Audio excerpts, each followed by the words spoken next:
Sorry to always be a bother. Thanks again for this time. Ava said this with a smile, seemingly without any guilt for making us pay. She just hitches a ride on her trips as usual, thinking of my husband James as nothing more than a walking wallet. I let out another sigh, lost count of how many it's been. By the way, Ava's parents are coming this time too. This sudden change of plans caught me off guard. Of course, Ava has no intention of paying for her parents either.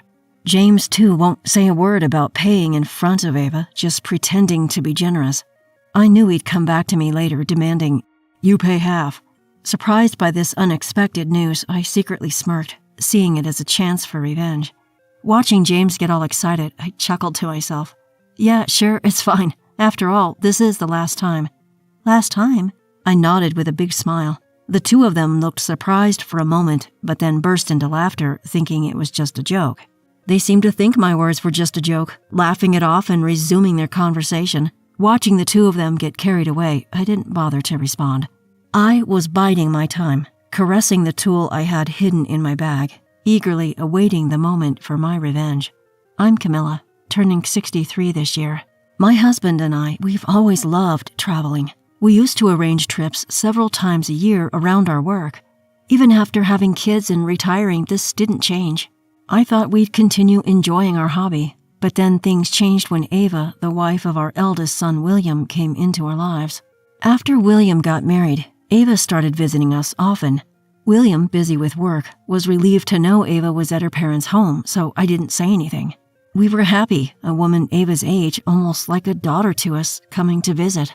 But I started feeling uncomfortable with my husband James's attitude towards Ava. "Thanks for dinner, as always." "It's nothing. I enjoy cooking when you're here."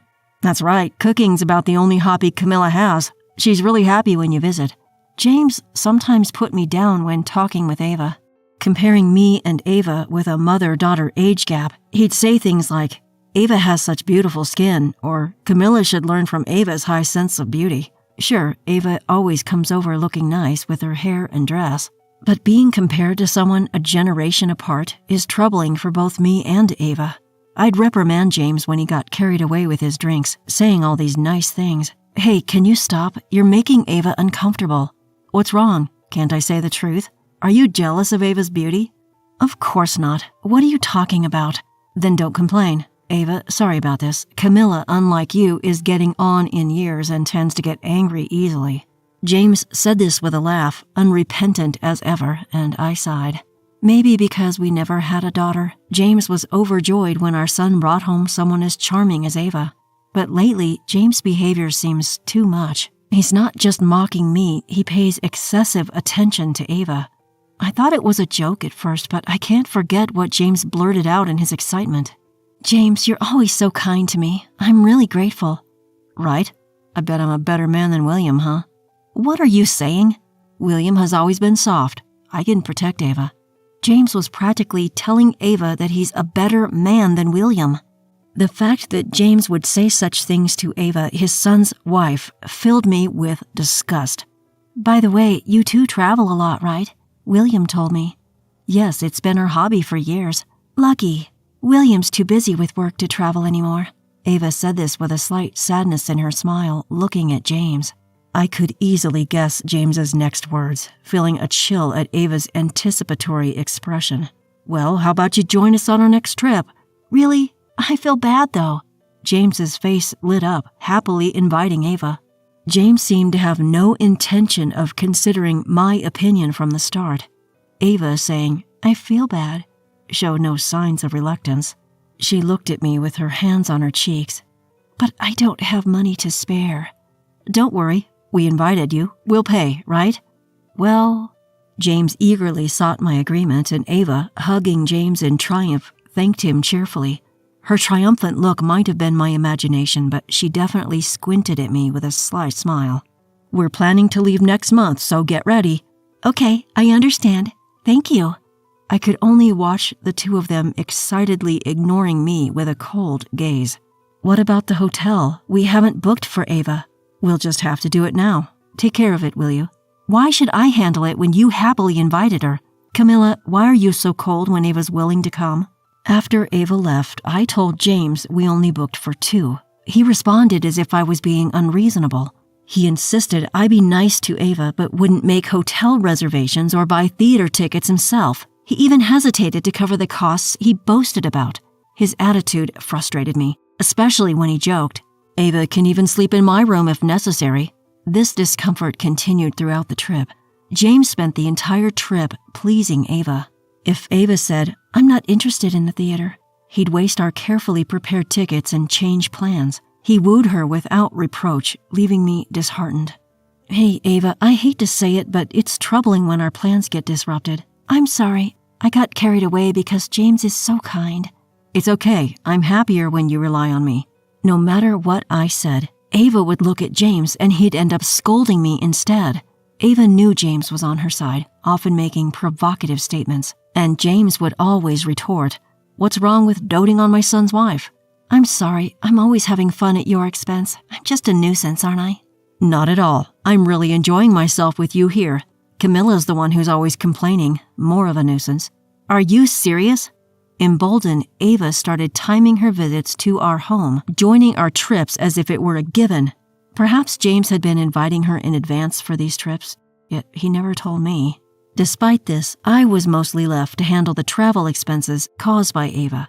During the trips, Ava never attempted to pay, always leaving it to James. She didn't even bother to bring her wallet. "This is cute. I'd like it as a souvenir." "Sure, I'll buy it for you." "Really? Thank you." James's eagerness to please Ava only led to more extra payments. And later, James would grudgingly hand over money, claiming, "I'm just responding to Ava's requests." What should have been enjoyable trips became nothing but an unnecessary expense, and my frustration grew. Repeated trips like these were grating on my nerves. Talking to them didn't help, so I decided to speak directly to William about Ava. However, the response I got from William was worse than I could have imagined.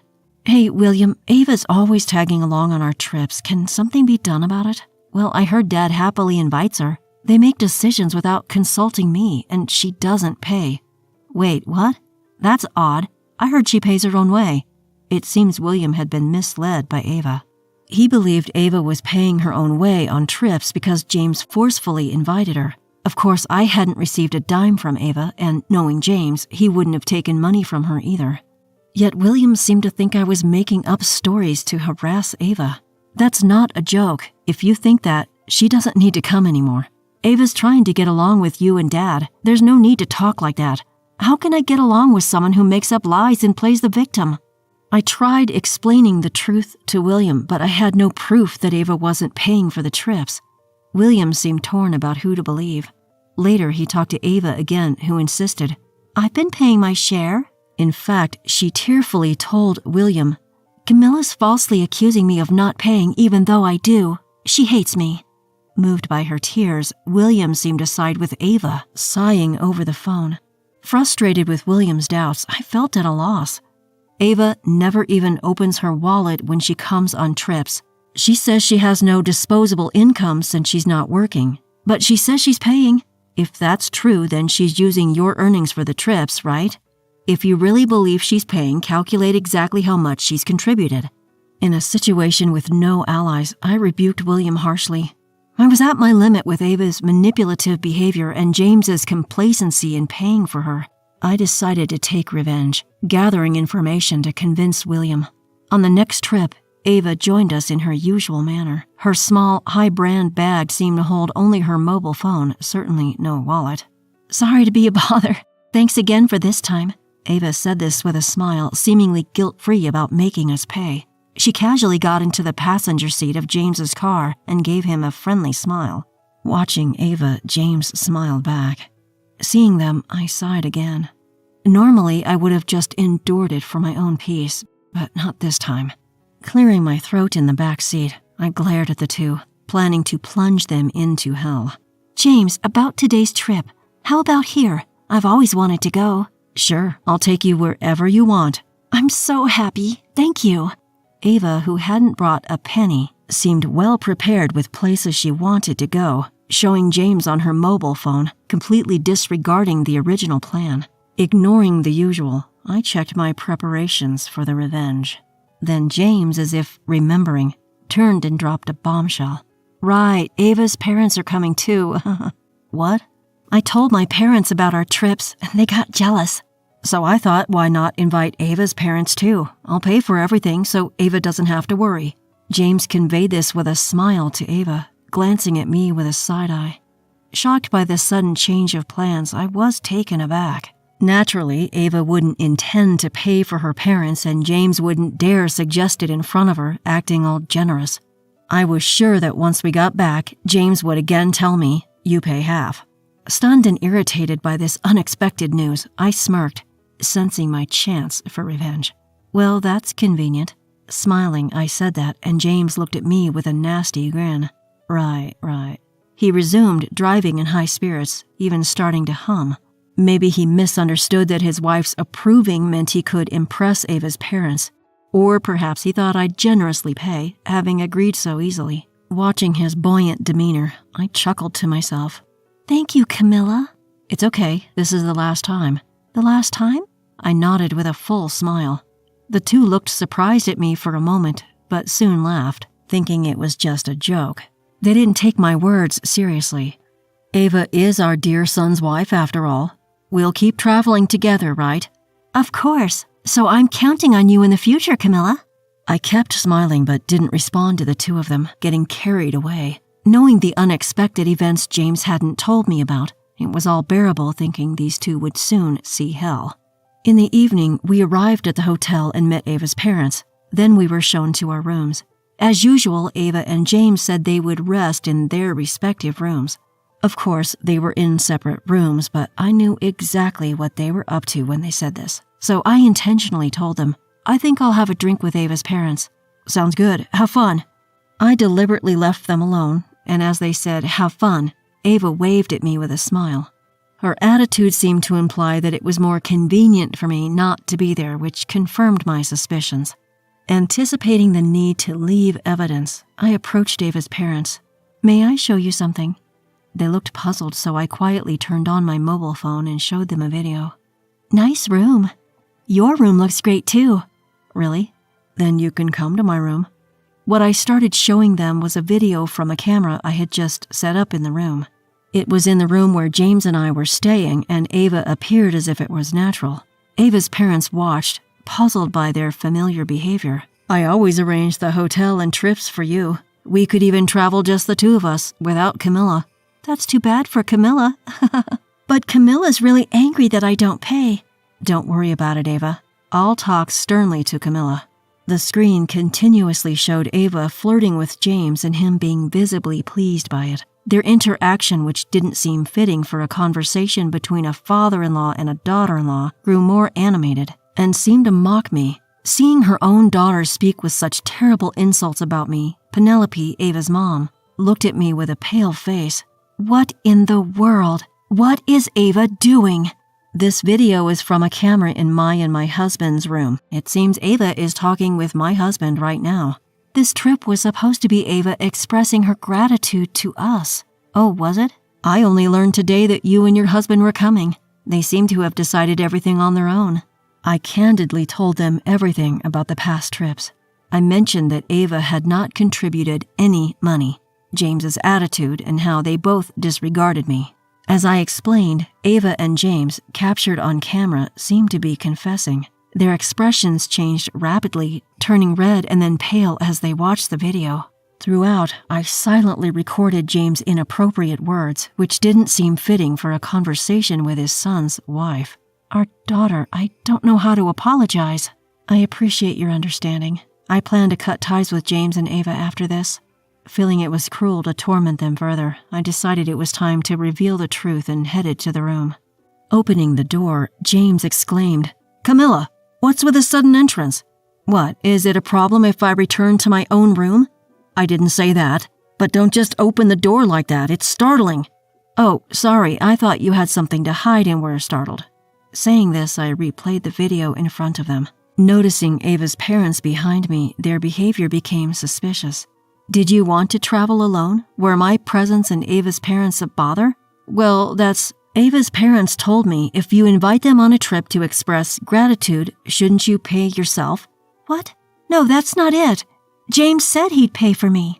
Ava desperately defended herself, and James spouted nonsensical outrage for setting up the camera. Seeing them unable to apologize even now, I felt my heart growing colder. Is this conversation true? William? At that moment, our eldest son, William, who was supposed to be away on a business trip, appeared unexpectedly. Ava turned pale with surprise at this unexpected guest. Of course, I had called William beforehand, preparing for this moment. Sensing something was wrong with the inconsistent travel expenses in the household accounts, William was no longer in Ava's corner. Ava, were you lying? No, James said he would take care of the expenses. I just got a little carried away, believe me.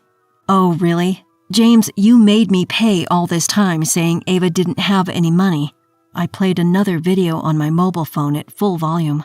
It showed a pathetic conversation where James grudgingly paid for the trip. Poor Ava, so I'll pay for her. And other nonsensical excuses from James filled the room. This man is broke. He made me pay for everything. How awful! I thought you had money, so I indulged a bit. Ava's true nature burst out as she listened to James' shameful words. Penelope, who had been silently listening, sharply rebuked a sheepish James and an argumentative Ava. Who's the worst here? I'm ashamed to be her mother. Penelope scolded Ava, her face turning red with anger. The intensity of her expression left William and me speechless. Ava is no longer my daughter. I should never have believed she was giving a trip as a present. I didn't mean it like that. This is terrible. Overwhelmed, Penelope's voice echoed across the floor. James then quietly approached me, saying, I was wrong to try to impress my son's wife. James finally offered an apology in a low voice, but his attitude, as if expecting forgiveness just because he apologized, pushed me to my breaking point. I told you this trip was the last. I don't need a husband who spoils his son's wife too much. Why? I'm apologizing. Do you think an apology is enough? I'm utterly disappointed. With that, I handed him the completed divorce papers. Realizing the irreversibility of his actions, James collapsed to his knees, head bowed. After the disastrous trip, William apologized, now knowing the truth. Ava, chastened by her parents, agreed to work and repay the money she owed for the trips. William wouldn't help her, and she started working part-time. I heard the high-brand bags and accessories James had lavished on Ava were also confiscated. James, for his part, was going around saying, I got divorced because I was financially drained by Ava, which led to another uproar. Apparently, he demanded money back from Ava, causing a commotion. Dad, was he always like that? I only remember him being good to you. Was he? Now that I think about it, he always seemed like a careless person who just shared a hobby of traveling with me.